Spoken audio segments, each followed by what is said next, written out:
Bonjour à toutes, bonjour à tous, je suis très content de vous retrouver pour cette nouvelle revue de marché Ishimoku du mardi 28 novembre, 10 heures du matin. Bonjour Christian, bonjour Cédric, bonjour Roberto, bonjour Anthony, bonjour Yannick, bonjour Gabi.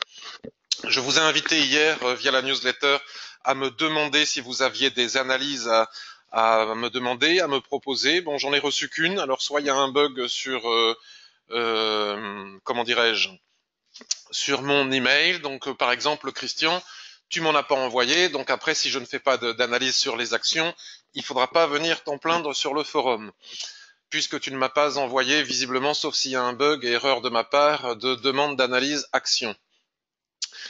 Je vous propose de regarder ce petit avertissement sur les risques qui est ici, que je vais agrandir de façon à ce que vous le voyez bien. Avant de démarrer, j'en profite aussi pour vous rappeler que je ne suis pas ici dans ces revues de marché pour vous apprendre à utiliser l'Ishimoku. Il faut que soit vous sachiez déjà le faire, soit peut-être ça va vous donner envie d'en connaître davantage sur l'Ishimoku et de vous former à l'Ishimoku. Vous avez ici toute une série sur le blog de choses qui peuvent déjà commencer à vous donner beaucoup d'informations gratuitement, ainsi que sur ma chaîne YouTube, dont vous pouvez visiter ici, euh, que vous pouvez visiter ici et voir différentes conférences que j'ai fait qui expliquent comment utiliser l'Ishimoku. Donc vous avez des moyens gratuits pour vous former à l'Ishimoku. Puis si vous avez envie d'en savoir plus, vous avez mes formations avec nouveau le pack formation et nouveau la formation aussi sur les chandeliers japonais. Le site va être en refonte à la fin du mois. En attendant, j'ai fait cela. Bonjour Marc, bonjour Aziz, Patrick, Brigitte et tous ceux qui sont en train d'arriver pour le moment. Donc nous allons maintenant passer aux choses sérieuses. Alors là, ça, j'ai jamais trop compris pourquoi. Voilà, c'est les petits mystères. Donc, nous allons commencer par le suivi de deux trades. Vous savez que je suis en position, puisque je partage avec transparence mes positions à la fois sur Twitter et sur le forum. C'est-à-dire que quand j'entre en position, je le dis en temps réel. Parfois, c'est un petit peu décalé parce que j'ai pas le temps, mais enfin, c'est très rare. Et même, parfois, j'annonce même les plans de trading à l'avance, comme c'est le cas pour le DAX hier, où je vous ai montré à la fois sur Central Chart, à la fois sur le forum, me semble-t-il, c'est pas sûr, et à la fois sur Twitter, mon plan de trading. Alors parfois, si on me dit mais tu l'as annoncé ici et pas là, oui, mais pas d'inquiétude, je ne suis pas un fournisseur de signaux. Je ne suis pas là pour vous fournir des signaux et vous dire comment, à quel moment trader, mais pour vous montrer comment est-ce que moi-même je trade avec l'Ishimoku. Donc par exemple, si vous aviez des doutes, vous pouvez voir mon analyse sur Central Chart hier, vous voyez, vous l'avez ici avant même que l'on sorte du triangle, ainsi que sur Twitter et peut-être même sur le forum. En tout cas, ce qui est certain, c'est que vous pouvez retrouver sur le forum mon analyse euro-USD, NZD-USD. Donc on va faire le suivi de l'euro-USD parce que je trouve que l'analyse est assez simple à réaliser. Donc, nous allons basculer ici et maintenant. Je vérifie si j'ai bien cliqué sur le bouton enregistrement. C'est parfait. Nous avons ici à l'écran un graphique journalier de l'euro USD que je vais agrandir. Donc, ici, vous avez la petite flèche de mon entrée en position. On me demande pourquoi tu ne montres pas exactement le levier, etc. Parce que j'ai une limite à ma transparence, c'est-à-dire que je montre et je dis en temps réel à quel moment j'entre en position, quel est mon stop, quel est mon objectif, mais je n'ai pas à montrer quel est le levier que j'utilise, quel est mon capital, est-ce que j'entre à 15 euros du PIP ou à 150 euros ou à 10 centimes du PIP. Ça ne regarde que moi et ça n'a pas d'incidence et d'importance pour le trading de chacun. Donc j'ai annoncé en direct, puisque vous suivez depuis longtemps mes analyses sur l'euro USD, vous savez que je cherche depuis longtemps un point, un timing pour entrer long. Donc je suis entré un peu tardivement. Je vous laisse voir mes anciennes analyses sur les anciennes revues de marché tous les mardis. Depuis maintenant plus de 2 mois, je fais un suivi euh, de l'euro USD, donc je ne voudrais pas répéter ce que j'ai déjà dit. Je suis entré ici à 1,1750 et j'ai un objectif à 1,24.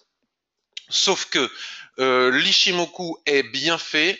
Bonjour Gilles, bonjour Laurent. L'Ishimoku est très bien fait et il nous dit en temps réel ce qu'il risque de se passer, notamment quand nous avons une phase tendancielle, comme c'est le cas ici, vous voyez un nuage parfaitement bien orienté à la hausse, et que d'un seul coup le nuage se met à twister, ce qui est le cas ici et maintenant.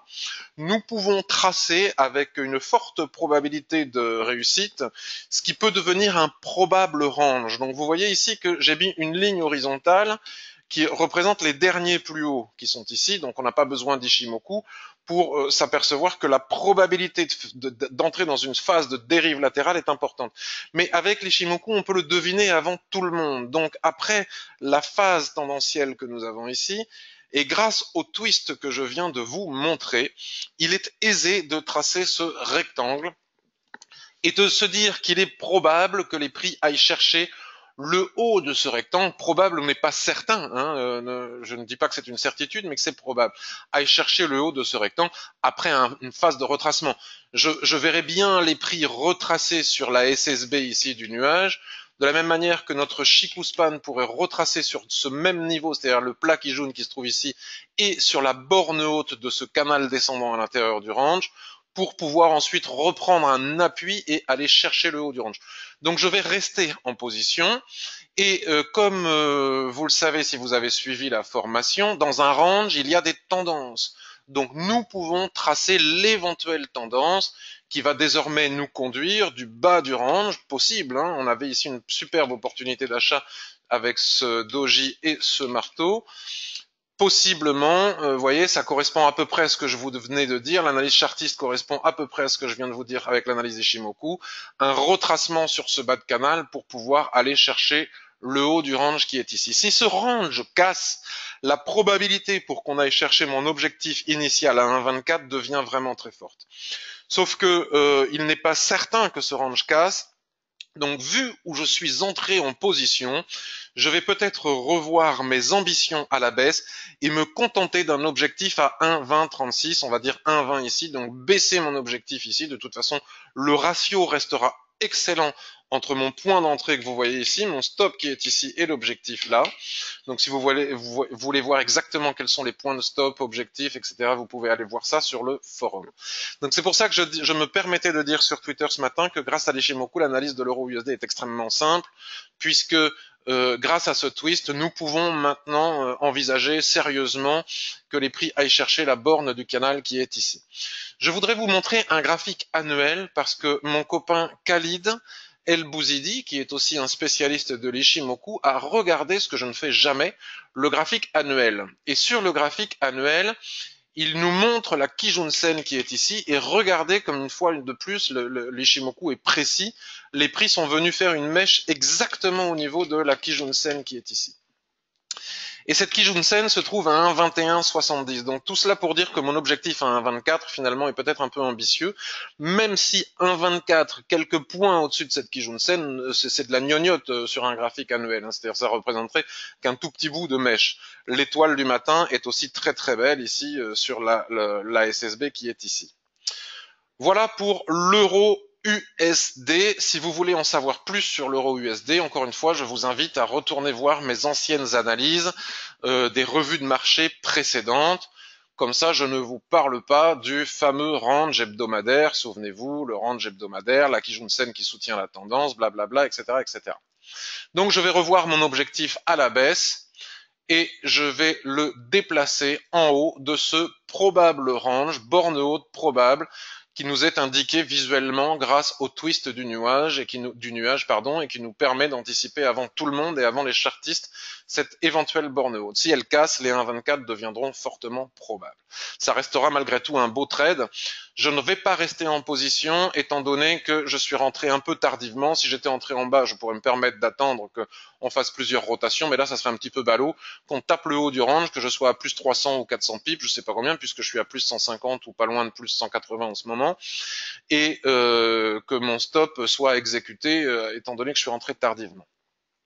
Pour entrer en position maintenant, me direz-vous, sur l'euro USD, à mon avis, là maintenant, il est trop tard. Il faut attendre le retracement sur cette borne basse de canal haussier à l'intérieur du range. Je vais vous montrer aussi le NZD-USD parce que avec Brigitte, qui est peut-être là aujourd'hui,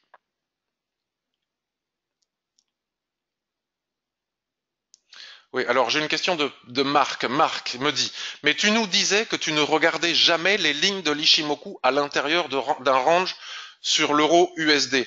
Absolument. C'est-à-dire que alors, comment réussir à être clair sur ce sujet? Lorsque l'on achète en bas, comme avec ce marteau qui est ici, ou que l'on vend en haut, avec cette étoile du soir qui est ici, ou cette étoile filante qui est ici, les prix ont pour vocation à aller du haut du range vers le bas du range, ou du bas du range vers le haut du range, avec une problématique au niveau de la zone d'équilibre, c'est-à-dire qu'on ne sait jamais si les prix vont réussir à franchir la zone d'équilibre. C'est pour la raison pour laquelle on n'entre jamais en position au niveau de la zone d'équilibre, puisque nous pouvons avoir des rotations partielles. Donc je te renvoie, Marc, à la formation Ishimoku que tu as acquis chapitre Trading Range pour bien comprendre les lignes de l'Ishimoku à l'intérieur d'un range, notamment on ne les regarde pas quand on a vendu en haut, on ne les regarde plus quand on a acheté en bas, on y fait très attention au niveau de la zone d'équilibre, et là j'explique parfaitement comment on gère cette zone d'équilibre, mais ça n'empêche que à l'intérieur du range, et ça j'en parle aussi dans la formation, nous pouvons subir des retracements. Et si nous subissons des retracements à l'intérieur d'un range, les retracements vont forcément se faire sur des lignes de l'Ishimoku. Donc là, ce que je suis en train de dire, c'est que la probabilité, après cette poussée que nous avons ici depuis mon achat, la probabilité maintenant qu'on a tapé le haut de ce canal haussier qui va du bas vers le haut du range et qui devrait probablement nous conduire vers le haut du range, la probabilité pour que les prix retracent sur les lignes de l'Ishimoku, sur la borne basse du canal ou sur cette ligne de l'Ishimoku est importante pour continuer la progression vers le haut du range. Donc oui, lorsque l'on a acheté en bas, lorsque l'on a vendu en haut, on ne tient pas compte, à part la zone d'équilibre des lignes de l'Ishimoku, mais lorsque l'on est déjà dans le trade, on peut en tenir compte pour prendre des renforts, et ça je l'explique aussi. J'explique très bien dans la formation qu'une fois que l'on a cassé la zone d'équilibre, ce qui est le cas ici, quand on a cassé la zone d'équilibre du range, on peut attendre un retracement sur la Kijun-sen par exemple, qui va venir probablement s'entrelacer sur la borne haute de ce canal et sur ces lignes de l'Ishimoku pour s'appuyer dessus et prendre le train en marche. Est-ce que j'ai été un petit peu plus clair, Marc? Parfait. Eh bien, c'est super. Donc, nous allons aller voir maintenant le NZD-USD que je vais mettre en hebdomadaire, puisque je dois être transparent sur tout ce que je fais. Vous le savez, avec Brigitte, nous avons acheté la borne basse de ce range suite à ces bougies qui font des ressauts. D'accord? Et j'ai eu beaucoup de chance parce que tel que vous pouvez le voir dans la revue de marché de mardi dernier, où je vous expliquais, puisque ça aussi c'est sur le forum, que mon stop est à 0,6765. J'ai eu beaucoup de chance puisque les prix sont venus chercher 0,6774. À 10 points près, je me serais fait sortir. Et là, je suis sorti de position du NZD-USD ce matin. Donc ça, c'est pour vous montrer comment est-ce que l'on peut gérer une position qui est mal partie. Vous voyez, suite à cette accélération baissière, les prix ont cassé avec ce superbe chandelier, ont cassé la borne basse du range. Lorsque un range est cassé et que les prix le réintègrent, on ne sait jamais s'ils le réintègrent pour faire un retracement, un pullback pour mieux repartir à la baisse, ou si c'est pour faire une nouvelle rotation partielle ou une nouvelle rotation complète à l'intérieur du range. Donc, dans le doute, ne le sachant pas, je prévoyais que les prix, notamment sur les unités de temps inférieures, que les prix, c'est pour ça qu'il faut bien placer le stop. Je disais à Marc que son stop était trop serré la semaine dernière. Quand on trade un tel range, on n'a pas un stop de 50 pips. On a un stop plus important. Et on gère le levier, c'est-à-dire le pourcentage maximal de perte en fonction de notre capital et non pas en fonction des pips, voire chapitre money management de la formation. Donc là, j'ai eu de la chance, mon stop n'a pas été exécuté. Parfois, on a aussi de la chance en trading, mon stop n'a pas été exécuté. Et j'ai attendu le fameux retracement et j'ai profité ce matin pour pouvoir sortir à zéro. Donc, je suis resté en position pratiquement 2 semaines et demie et au bout de 2 semaines et demie, je viens de sortir à zéro aujourd'hui. Donc voilà pour la gestion d'un trade mal engagé. Si on bascule sur un graphique journalier, c'est encore plus clair. Vous voyez la tendance matérialisée ici par le nuage. On peut tracer une droite de tendance, on va la tracer comme ça. Bon, j'aurais pu attendre que les prix reviennent chercher soit la droite qui est ici, soit celle-ci, mais je me contente, j'aurais pu même me contenter du pullback sur la Kijun-sen. Le trading n'est pas un jeu, mais j'ai été joueur. Je me suis dit, bon, allez, j'attends que les prix viennent chercher mon point d'entrée à zéro pour sortir. Si on était repassé sous cette Kijun, je serais sorti en perte, mais en mini perte par rapport à la perte que eût été si les prix avaient atteint mon stop. Donc je n'ai plus qu'une seule position actuellement, c'est l'euro USD en swing trading. Maintenant, le DAX. Je vais vous montrer le DAX parce que j'ai une petite astuce à vous montrer sur le DAX dont je vous ai déjà parlé très souvent. Mais sur le DAX, il faut savoir que les retracements de Fibonacci en journalier sont très pertinents.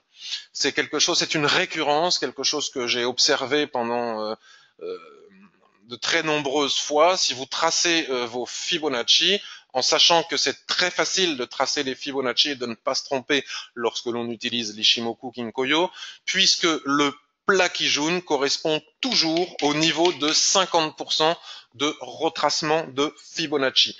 Donc si vous tracez vos Fibonacci sur les dernières mouvement baissier ou haussier et que votre niveau de 50% ne correspond pas au plat Kijun, c'est que vos Fibos sont mal tracés. Ça aide les débutants à tracer leurs Fibonacci, qui sont donc très efficaces pour l'intraday sur le DAX quand ils sont tracés sur le graphique journalier. Donc ici, si on trace les plus hauts, hop, le retracement de 50%, il est bien ici. Vous voyez, on a tracé nos Fibonacci sur le DAX.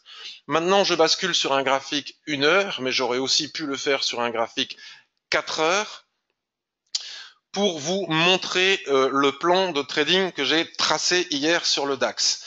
Donc hier sur le DAX, j'ai dessiné, on va enlever le rectangle pour mieux vous expliquer comment est-ce que l'on construit un plan de trading avec Ishimoku. J'ai tracé sur le DAX, vous savez que avec Ishimoku, il est inutile de regarder si nous avons des ETE, des épaules, tête-épaule, des diamants, des tasses, des trucs ou des machins. Par contre, les obliques et les horizontales de base se marient à la perfection avec l'Ishimoku, donc il serait dommage de s'en passer. J'ai tracé ce triangle qui était très facile à tracer, donc on ne me posait pas la question si je tiens compte des mèches ou pas des mèches, ça n'a que peu d'importance. Quand je peux tracer les corps, je trace les corps, ça me permet de profiter des soulèvements et des ressauts tels que vous l'avez lu dans les deux formations, Ishimoku et chandelier japonais. L'importance des mèches et leur utilité lorsqu'on trace au niveau des corps, on peut mieux profiter de ces ombres ou de ces mèches. À partir du moment où on a tracé ce triangle, nous pouvons déterminer nous pouvons aussi observer l'Ishimoku, et voir qu'ici le nuage est complètement à l'horizontale et qu'il twiste sans arrêt. Bon, la SSB a un petit peu baissé ici ce matin suite à la mèche que nous avons ici, mais hier, il était donc extrêmement facile de tracer notre rectangle, qu'on peut tracer d'ailleurs jusqu'ici, hein, mais voilà, on peut même le tracer ici, mais l'important c'est d'avoir une zone centrale à peu près correcte, et donc de déterminer où peuvent aller les prix à partir du moment où ils sortent du triangle. Donc j'indiquais hier que s'ils sortaient du triangle par le haut, en très court terme, nous pourrions viser tous les retracements de Fibonacci que nous avons tracés sur le graphique journalier, le niveau de 38,2 et le fameux niveau de 50% qui correspond au plat Kijun journalier que nous venons de voir. Et si les prix cassaient le triangle par le bas, donc ce matin je crois qu'il y a eu des statistiques, nous pourrions viser en très court terme, en 1, nous pourrions viser à nouveau les retracements de Fibonacci et en 2, le bas du rectangle. Mais comme Ishimoku est très bien fait, avant de viser le haut du rectangle ou le bas du rectangle, il faut toujours s'assurer que Shikuspan, le filtre du système Ishimoku, valide ce que les prix nous donnent comme indication. Donc ici, nous avons, avec ce Marubozu, ce passant de ceinture, nous avons une cassure du triangle qui nous conduit immédiatement au point près sur le retracement de Fibonacci que l'on a tracé en daily. Donc voyez la pertinence des retracements de Fibonacci tracé sur le daily. C'est quand même très important que de le constater, c'est très utile pour ceux qui veulent faire du trading DAX de court terme. Mais pour atteindre le bas du rectangle, je disais dans mon analyse hier, c'est qu'il faut la cassure du triangle par les prix ne suffit pas. Il faut aussi que notre Shikuspan, qui est la ligne noire que l'on peut suivre ici sur mon graphique, casse elle-même cette ligne chartiste. Et si vous observez les mèches ici, regardez, si vous observez toutes les mèches, vous constaterez qu'à chaque fois, ça correspond au contact de la Shikuspan avec la borne basse de ce triangle chartiste. D'accord ? Donc nous avions ici en 5 minutes une superbe opportunité pour pouvoir entrer en position, tel que je l'expliquais hier, avec, vous voyez, on retrouve notre triangle tracé sur le H1, on a toujours nos niveaux de Fibonacci tracés sur le daily, c'est très facile, et nous avons ici une superbe étoile du soir, nous avons une cassure ici du triangle avec une magnifique étoile du soir suite à la tentative des haussiers de reprendre la main. Nous avons étoile filante, veuillez m'excuser. Nous avons une superbe étoile filante ici qui nous donnait la possibilité d'entrer en position ici avec le stop au-dessus de la mèche tel qu'on doit le faire lorsque l'on utilise les chandeliers japonais. Et hop là, nous pouvions viser le retracement de Fibonacci tracé sur le graphique daily. Voilà comment associer chandelier japonais, Fibonacci, Ishimoku sur un graphique du DAX qui est très très pratique. Donc là, la probabilité, selon moi, que les prix viennent chercher l'objectif que j'ai indiqué ici hier m'apparaît important, mais il faut bien attendre que notre Shikuspan vienne casser la ligne du triangle.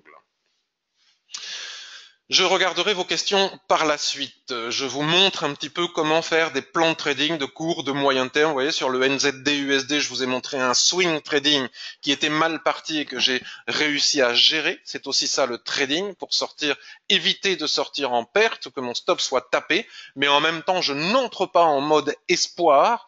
À partir du moment, je vous remontre le NZD-USD, à partir du moment où j'ai la possibilité de sortir à zéro, je n'entre pas en mode espoir. Vous savez que l'espoir est essentiel et absolument nécessaire dans tout dans la vie, mais sauf en trading.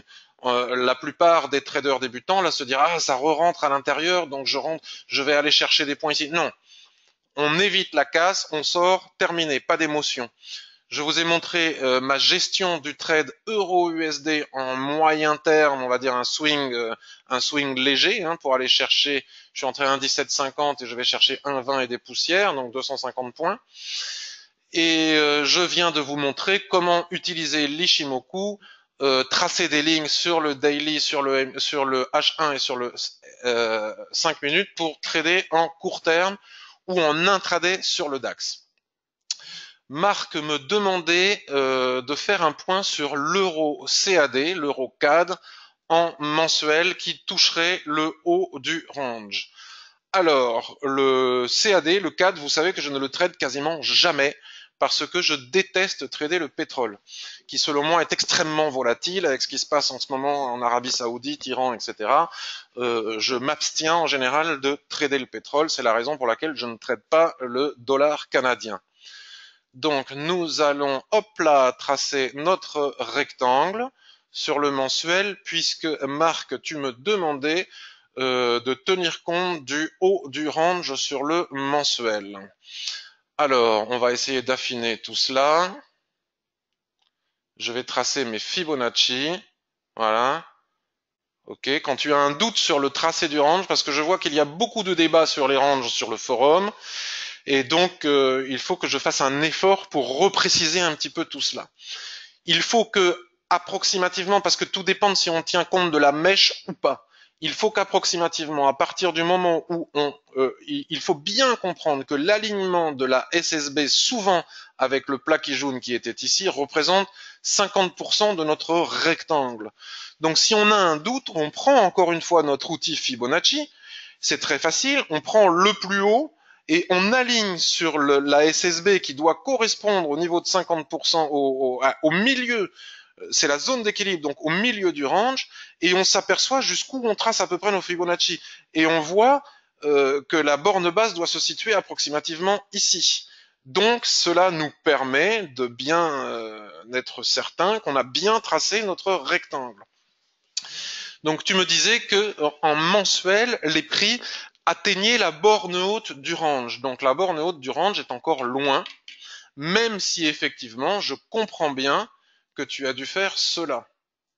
Mais à partir du moment où tu me parles du mensuel, la borne haute du range mensuel ne se situe pas ici, mais ici, tel que je viens d'en faire la démonstration, parce que la SSB qui est ici correspond à 50% de ce grand rectangle et non pas de ce rectangle-là. Alors maintenant, si on va voir sur une unité de temps inférieure, peut-être que le rectangle dont tu parles est... alors ici, ça correspond pas non plus parce que dans ce cas-là, il faudrait le retracer comme cela. Hop là, là nous aurions quelque chose de plus juste. Hein, nous aurions certainement quelque chose de plus juste, donc il reste de la marge encore. Et alors à ce moment-là, où est-ce que... Oula, ça devient jaune pétard. Vous voyez, là, pour le coup, on a vraiment... Bon, et là, le nuage commence à se réorienter, donc on est effectivement là. Moi, je ne tracerai pas un rectangle, je ne traderai pas ce rectangle. Il ne correspond pas aux critères que j'ai expliqués dans la formation. Donc voilà pour Euro CAD. À partir du moment où si les prix, donc là, ils sont en surachat, il est probable qu'ils retracent. Comme c'est le cas pour l'euro USD, mais si on vient à franchir le niveau des 1,5325, nous avons plusieurs autres objectifs au-dessus. Donc voilà comment d'ailleurs, pour ceux qui traitent l'euro CAD, voilà comment tracer vos objectifs de moyen long terme pour pouvoir trader à l'intérieur de ces différentes phases. Vous voyez, à chaque fois ici, on casse ce niveau, on va chercher le niveau hebdomadaire, on casse ce niveau, on va chercher le niveau mensuel. Voilà, j'espère que cela répond à ta question. Donc je vais venir voir vos questions. Voilà, c'était le PIB allemand à 9 heures qui a provoqué plus de son, me dit Patrick. Penses-tu que l'attitude constamment imprévisible de Trump contribue à la baisse de l'USD? Non, franchement, je ne pense pas. Je pense que là, ça correspond bien à des critères techniques. Bonjour Jackie, depuis tout ce temps.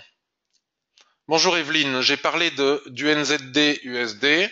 J'ai expliqué pourquoi j'étais sorti de position. Plus de son. Attention aux annonces sur les petites UT, absolument, c'est très important, les annonces sur les petites UT. Je ne le dis pas, mais il y a quand même vachement de mèches sur le DAX H1, c'est chaud. C'est chaud, mais ça correspond, ça s'inscrit parfaitement dans les critères techniques. Les mèches peuvent être très utiles. Regarde, au point près sur ce retracement de Fibonacci, au point près sur ces retracements de Fibonacci, au point près sur la ligne du triangle. C'est quand même ultra propre. C'est quand même ultra propre. L'étoile filante ici était parfaitement vendable pour aller chercher les niveaux de Fibonacci qui sont ici. Et techniquement, sur un peu plus long terme, c'est quand même d'une propreté incroyable. On casse le triangle, l'objectif 1 était le retracement de Fibonacci, il est parfaitement atteint, 2 ici, voilà. Alors je ne dis pas qu'il faut le trader, mais regardez comment c'est propre au niveau de l'analyse technique. Il n'y a pas véritablement eu de surprise.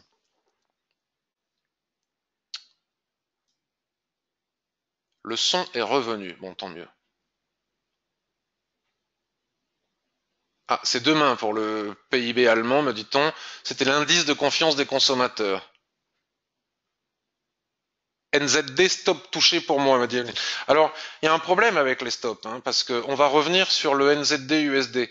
Vous êtes deux à m'indiquer que votre stop a été atteint sur le NZD USD.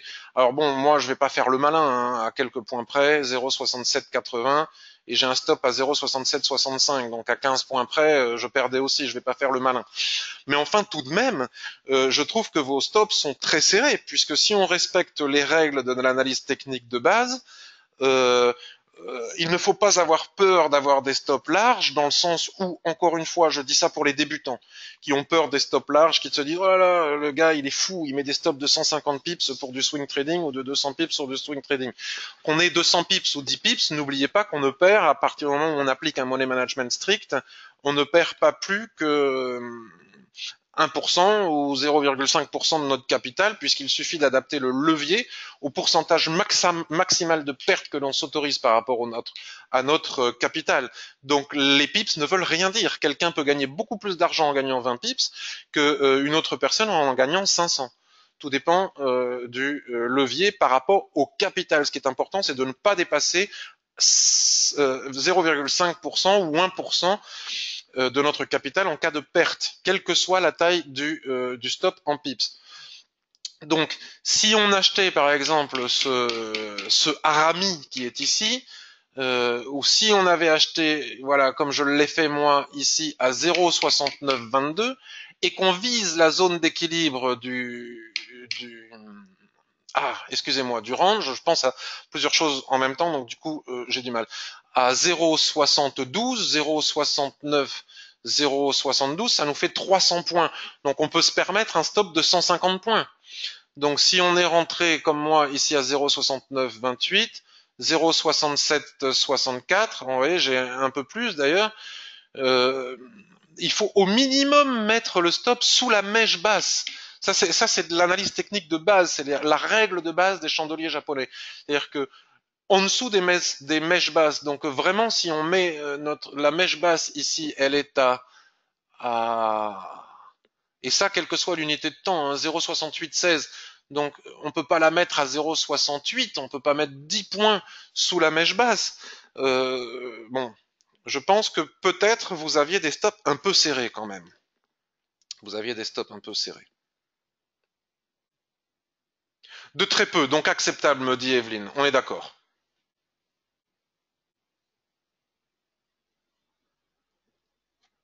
Marc disait sur le DAX que c'était un peu chaud pour les stops et ratios en H1 sur le DAX. Donc, alors, je reviens une fois de plus sur le DAX. Je suis pas là pour contredire, mais je ne trouve pas.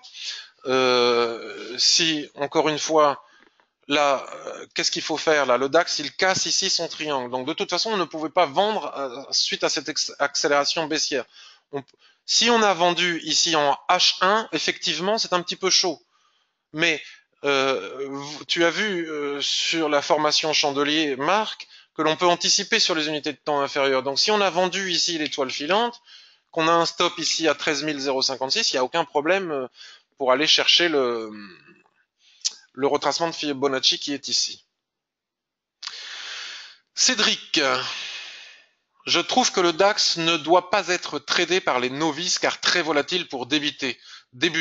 Le dos est vraiment plus efficace et plus facile à trader. Donc merci Cédric pour cette précision. Je dirais que ça dépend des fois. Je suis d'accord avec toi, mais ça dépend des jours. Des fois, c'est le contraire. Des fois, le dos peut être aussi très volatile. Mais c'est pas faux. Le problème, c'est que les gens veulent trader le DAX parce qu'ils ont un spread de 1 et que beaucoup de monde veut s'improviser scalper ou trading de très court terme. Donc c'est pour ça que les gens privilégient le DAX par rapport au dos qui a souvent un spread de 2, voire de 2,5, voire de 3 selon les courtiers. Mais tu as raison. Personnellement, précise Cédric, je ne traite plus le DAX et je fais mes chiffres très facilement sur le dos couplé au SP500. Je suis d'accord avec cela. Pour ton stop, me dit Patrick, sur l'euro-dollar, tu l'as remonté ou tu l'as laissé vers 1,16? Alors je ne l'ai pas touché. Donc nous allons retourner voir l'euro-dollar en journalier. Je n'ai pas touché à mon stop. Il est toujours exactement là où je l'ai dit, à 1,1678. 1,1675 me semble-t-il exactement. Donc je n'ai pas touché à mon stop. Pour le moment, j'y touche pas. Alors, est-ce que vous voulez que j'aille analyser quelque chose en particulier? Bonjour Gilles.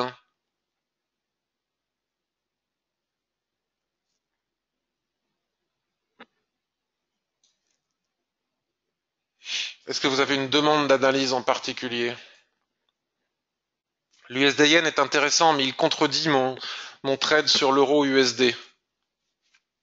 Comment as-tu choisi ton stop sur euro USD? Ben, je crois que c'est indiqué sur le forum, mais je vais aller regarder. Le problème, c'est que je m'en souviens plus.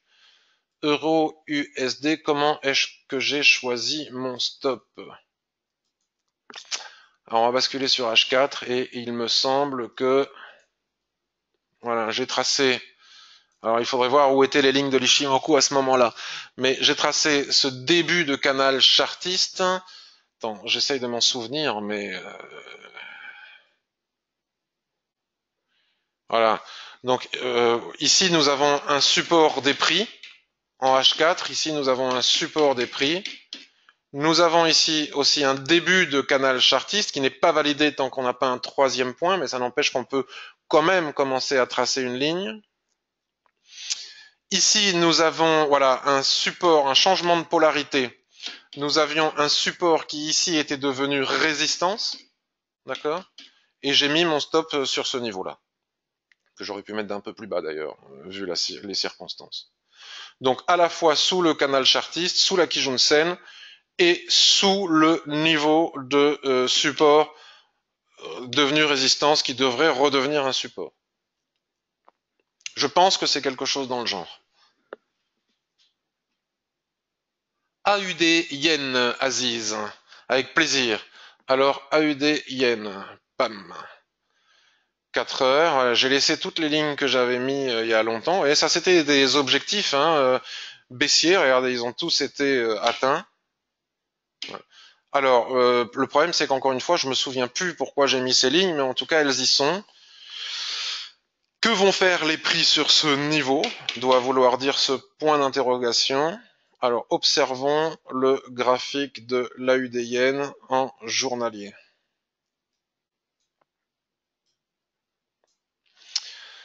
Nous avions ici un joli biseau. Hop. Qui est en train de casser ici. Donc voilà mon point d'interrogation. Donc ici en journalier, ce que nous pouvons voir, c'est qu'au niveau de l'Ishimoku, après avoir fait une phase de dérive latérale, d'ailleurs nous avons ici aussi, hop, pas très compliqué, nous avons après une phase de dérive latérale, les lignes de l'Ishimoku ici et maintenant redescendent, le nuage se réoriente à la baisse, nous indiquant que la paire rentre dans une nouvelle phase baissière que l'on pourrait matérialiser sur un graphique journalier. Après, il faut aller vérifier tout ça sur un graphique hebdomadaire que nous pourrions matérialiser, on va dire comme ça. Donc, une fois que ce biseau chartiste a cassé, la Chikuspan a validé le signal suite à ce Marubozu passant de ceinture. Je pense qu'il serait prudent désormais, soit on est dedans, on n'a pas de raison d'en sortir, on n'a pas de raison d'avoir un stop quelque part par ici, on n'a pas de raison d'en sortir, et l'objectif est clairement au niveau des 82 points. D'accord?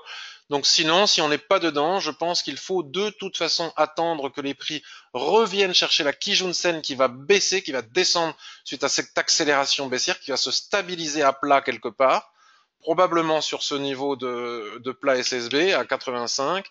Là, nous sommes dans une zone de survente, donc attendre que les prix reviennent chercher ces niveaux pour ensuite rentrer en position avec un stop au-dessus de la Kijun-sen et au-dessus de cette ligne chartiste pour venir chercher soit directement le bas du canal, soit sous les prix, soit directement en swing trading le niveau des 82 qui sont ici. Si je jette maintenant un œil pour valider tout cela sur le graphique hebdomadaire, ben, l'information est similaire. Il faut faire attention à la Chikuspan. Ici, nous sommes sur un niveau de support. Vous voyez l'extension de Tenkan qui est ici. C'est la raison pour laquelle on ne peut plus rentrer à la vente maintenant. Il faut attendre le retracement sur le niveau de Kijun-sen qui est ici, qui correspond pile poil au niveau que je viens d'indiquer sur le graphique daily. Et la Chikuspan nous donne un objectif 83, voilà 83, 83,50 si on veut affiner. Ce plat SSB qui est ici, 83,50, qui correspond à ces niveaux où la Chikuspan va commencer à rencontrer des obstacles. On revient maintenant sur le graphique journalier et on a tous nos niveaux qui sont tracés sur le graphique. Là, il faut faire attention quand même, hein. Il faut attendre que les prix remontent. Et hop là, premier objectif, deuxième objectif, troisième objectif, et des objectifs intermédiaires ici. Alors peut-être que tu voulais une analyse à plus court terme. Donc on va regarder sur du H4. Parce qu'en fonction de ce que font les gens, si on fait du swing trading, de l'intraday, bon là, ce niveau, on ne peut pas l'enlever. À plus court terme, nous avons ici une possibilité, mais attention, parce que tout cela est survendu. Donc si les prix venaient à casser le niveau des 84,44, peut-être pourrions-nous aller chercher le niveau des 84,20, vous voyez, à très court terme. Vous voyez, donc il y a plusieurs plans de trading en fonction de si on veut faire du swing trading ou du court terme. AUD Yen. Voilà, nous avons toujours le tracé que nous avons fait sur les unités de temps supérieures, puisque c'est comme ça qu'il s'agit d'utiliser l'Ishimoku. Ici, on prend le plus bas des prix. Nous avons un beau repli ici sur la Kijun-sen. Il faut que la Kijun-sen continue à descendre et à soutenir les prix, à résister, à offrir un niveau de résistance comme ça a été le cas ici. Si les prix, le range a été cassé ici, si les prix recassent ce niveau des 84,40, après pullback, on peut venir chercher le bas du canal ici pour prendre 20, 25, 30 points. Est-ce que ça t'éclaire, Aziz?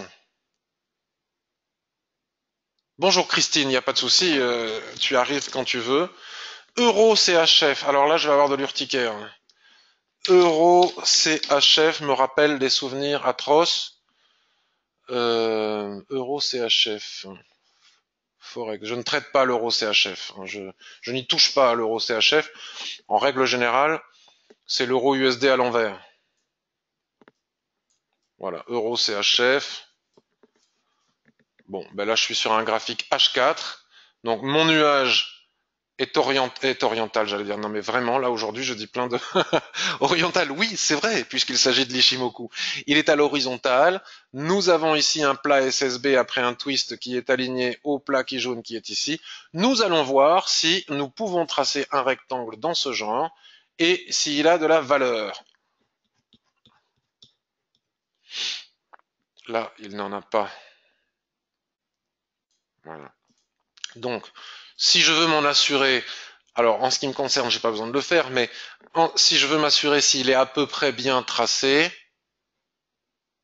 hop, je m'assure que mon plat SSB ici, aligné à mon plat qui jaune ici, correspond bien au niveau de 50% de retracement de Fibonacci et que donc mon rectangle est bien tracé. Donc ici, si nous tenons compte de cette phase H4, nous avons ici un soulèvement. Nous avons ici, on ne peut pas parler de couverture en nuage noir, nous n'avons pas de couverture en nuage noir ici, mais enfin bon, nous avons deux jolis soulèvements. Il n'était pas inutile de vendre ici à 1,1693 avec un stop au niveau des 1,1730, on va dire 1,1740, et aller chercher 1, la zone d'équilibre qui est ici, 2, le bas du range qui est ici, et plus tard, nous pouvons garder ces rectangles, comme ça, si les prix viennent à casser ce niveau, hop là, après pullback, venir chercher le bas du rectangle qui est ici. Voilà pour une analyse à partir du H4. AUD Yen, beau range qui se dessine en H1. Ah, alors j'ai dû rater quelque chose. AUD Yen, AUD Yen, AUD Yen, beau range qui se dessine en H1.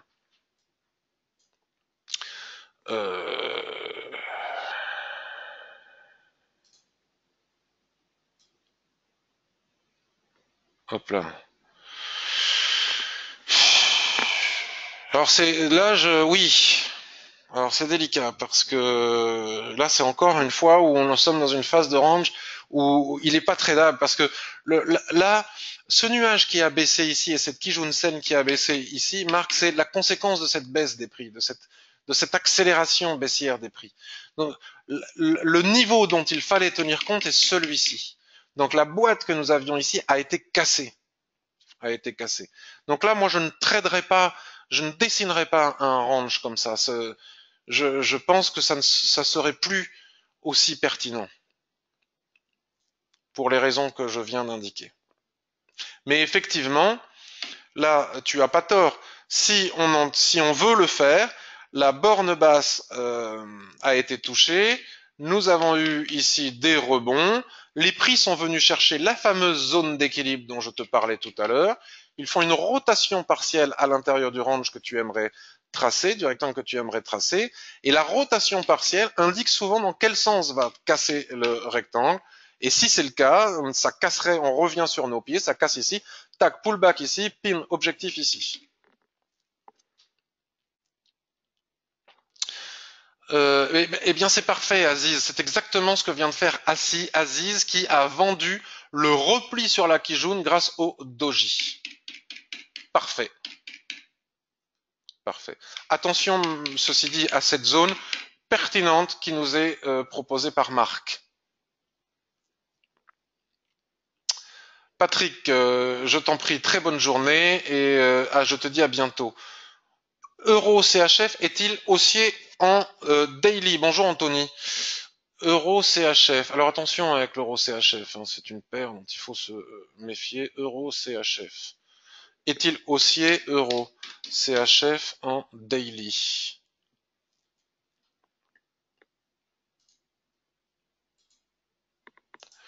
Euro CHF est tout à fait haussier en daily. Absolument haussier. Très beau. Très belle tendance. Magnifique mouvement tendanciel. Ce qui est assez rare puisque les prix sont quasiment toujours en... Voilà. Donc là, si on vient à casser ce niveau, quel est l'objectif que nous pouvons atteindre si les prix cassent ce niveau? Nous n'avons pas d'informations immédiates sur le daily, sinon il faut dézoomer comme ça, c'est un petit peu pénible. C'est bien Euro CHF, ça? Oui, c'est Euro CHF. Je bascule donc sur l'unité de temps supérieure. Qu'est-ce que c'est vilain? Ça, c'est le fameux massacre. Voilà, donc méfiez-vous de cette paire, franchement, c'est kamikaze de trader cette chose. Voilà, paf, voilà l'objectif, très clairement. Bim, journalier. Voilà, très facile, hein. Si on casse ici, techniquement parlant, mais c'est une paire très manipulée par la Banque centrale, donc si on casse ce niveau, peut-être que les prix vont retourner chercher le fameux prix plancher qui a massacré des milliers de traders sur la planète qui jouaient le taux plancher qui était maintenu artificiellement par la Banque centrale de Suisse. Donc si on casse les 1,17 après throwback, techniquement la probabilité pour retourner chercher les fameux 1,20 est forte. Mais ce sera sans moi. Cédric, il vient de me faire pleurer ton graphique sur l'euro CHF. Et oui, surtout les annonces de la BNS, de la Banque nationale suisse, il faut fuir. Voilà, les anciens, on sait qu'il ne faut pas trader cette paire, ou en tout cas, on est encore suffisamment traumatisé pour ne pas le faire. Mais l'analyse technique est propre. Je vais aller chercher le graphique de la Société Générale. Parce que j'en ai entendu parler à la radio. Donc ils vont licencier, on va voir comment réagissent les prix au plan de licenciement sur la Société Générale qui se fait massacrer. Ici, nous avions une belle dérive latérale qui était très propre. Oula, c'est d'une propreté technique, c'est incroyable. Nous avions ici un gap qui a cassé ici. Ce gap a permis de casser cette borne de dérive latérale. Souvenez-vous, on avait tradé ici. Vous vous rappelez, on avait acheté ici l'avalement et on était allé chercher la zone centrale ici, puis deux, le haut de la dérive latérale. Donc là, la probabilité, c'est quand même, l'Ishimoku est quand même très propre sur la Société Générale. Voilà. On a un gap, on a une accélération baissière, les prix viennent s'arrêter ici. Pourquoi ici? Si on regarde le graphique journalier, nous avons ici un parfait alignement de plat SSB avec plat Kijun qui est ici. Donc ce n'est pas étonnant, et ici nous avons d'autres SSB, regardez, ce n'est pas étonnant que les prix viennent s'appuyer ici. Donc maintenant, la probabilité pour que, à partir de cette zone, les prix remontent sur la fameuse Kijun-sen, les 50% de retracement, mais qui devraient baisser ici, avec des objectifs pour ceux qui aiment faire de l'intraday, je pense à toi, Christian, si tu es encore là, pour ceux qui aiment faire de l'intraday sur les actions, eh bien regarde comme c'est propre. Nous avons à partir de... on ne peut pas vraiment parler de chandelier de retournement ici, ni de harami, mais à partir de cet appui ici sur ce support, nous avons hop, un retour des prix sur le plat SSB qui est ici. Donc les zones sont toutes celles-là, regardez, c'est travaillé au point près, sont travaillées au point près par les prix. Donc les zones sont celles-ci. Donc moi, maintenant, je traderai la Société Générale, je serai prudent, j'attendrai un pullback sur les lignes de l'Ishimoku. Peut-être va-t-on pouvoir, c'est un peu prématuré pour le faire, c'est un peu prématuré. Sur les lignes de l'Ishimoku qui vont redescendre pour pouvoir m'appuyer et aller chercher d'autres objectifs baissiers. Le suivant étant ici. Voilà. L'analyse n'est pas très complexe. Après, il faut voir comment est-ce que fondamentalement les traders réagissent au plan qui vient de nous être proposé par la Société Générale.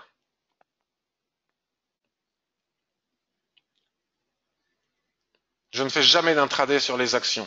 Eh bien écoute Christian, je ne comprends pas ce que tu fais, parce que j'ai l'impression en te lisant sur le forum que tu en fais souvent, et puis après tu dis que tu en fais pas, je n'ai pas tout compris encore. Tu le sais. Alors, long si cassure de la Tenkan validée. Sur quoi, Anthony? Sur Euro CHF? Euro CHF, Anthony, reste en dehors. Maintenant, tu fais ce que tu veux. Si cassure de la Tenkan. Alors, sur quelle paire? Ah, sur la Société Générale. Long si cassure de la Tenkan. Société Générale, elle est où?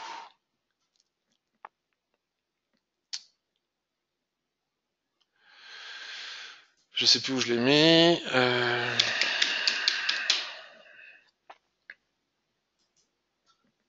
Journalier. Long.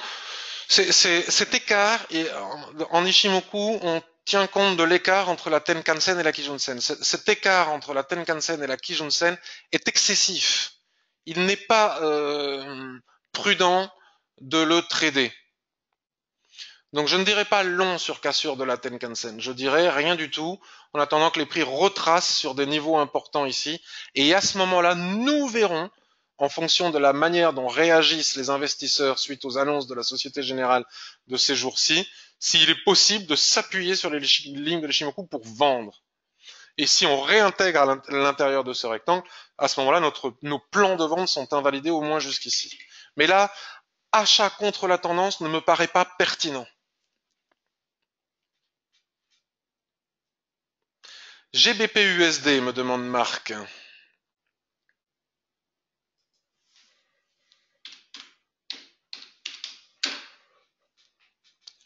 GBP-USD. Alors, nous avions mardi dernier, je m'en souviens, évoqué un rectangle ici. Et voilà, c'est encore une fois, c'est très propre, hein, c'est très clair, c'est très technique. Ça marche bien. GBP-USD, il faut faire attention avec le Brexit. Hein. Toute déclaration politique concernant le Brexit peut être fatale à l'analyse technique. C'est d'une propreté exemplaire. C'est même magnifique. Merci Marc. Voilà. Cassure de la dérive latérale que nous avons évoquée mardi dernier avec ce chandelier. Pullback. Voilà, drapeau. Alors, tant que la Kijun-sen soutient la tendance, ici c'est théoriquement acheteur. C'est théoriquement acheteur pour venir chercher. Alors sur le H4, on a un objectif qui est ici. Moi je dirais que déjà nous pourrions nous contenter de cet objectif ici. Alors après, moi je préfère trader l'euro USD que la livre avec les problèmes liés au Brexit. Voilà. Alors il faut tenir compte aussi, hop là, de cette résistance sur le daily. Il faut affiner tout ça sur le daily. On rebascule sur le H4. Il faut me demander à partir de quelle unité de temps vous voulez des analyses. Donc, sur le H4, c'est acheteur, mais les prix n'arrivent pas à franchir cette zone, puisque vous venez de le voir, nous avons tracé ici une résistance importante sur le graphique daily. Donc pour le coup, il est peut-être pas prudent d'acheter maintenant étant donné que nous avons une forte résistance ici, à moins qu'on veuille aller chercher les 1,3350. Si on se contente d'aller chercher les 1,3350, c'est suffisant. Sinon, attendre la cassure des 1,3350, le throwback et aller chercher les 1,34 en intraday.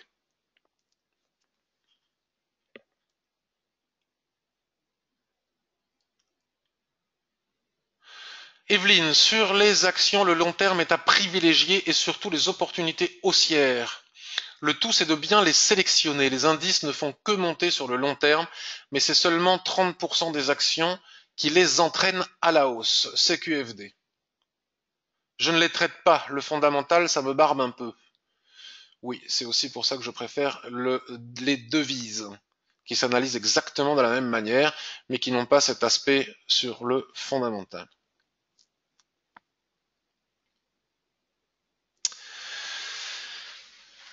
Eh bien, si vous n'avez pas d'autres questions, je vous remercie beaucoup de votre participation, des questions que vous avez posées, de votre participation sur le forum.